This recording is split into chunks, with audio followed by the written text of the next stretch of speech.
ফের উত্তপ্ত ভারতের কলকাতা। পূর্ব ঘোষিত কর্মসূচি অনুযায়ী বুধবার সেখানকার ঐতিহাসিক হাওড়া ব্রিজ অবরোধের লক্ষ্যে মিছিল বের করে বিক্ষুব্ধ জনতা।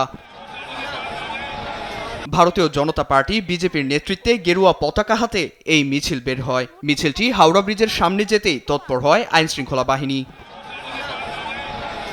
বিক্ষুব্ধদের রুখে দিতে চাইলে শুরু হয় সংঘর্ষ। এতে আহত হন অনেকে, থমকে যায় যান চলাচল, স্থবির হয়ে পড়ে কলকাতার প্রাণকেন্দ্র।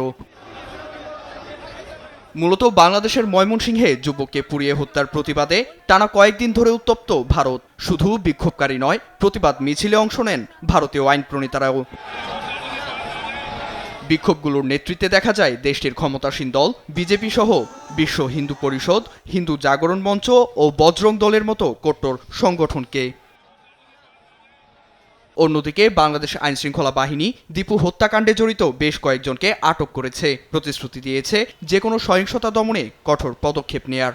এমন পরিস্থিতিতে ভুল বার্তা দুই প্রতিবেশী দেশের সম্পর্কে ভাটা পড়বে বলে মত অনেকের। নীরব দাস, নিউজ ডেস্ক, দেশ টিভি।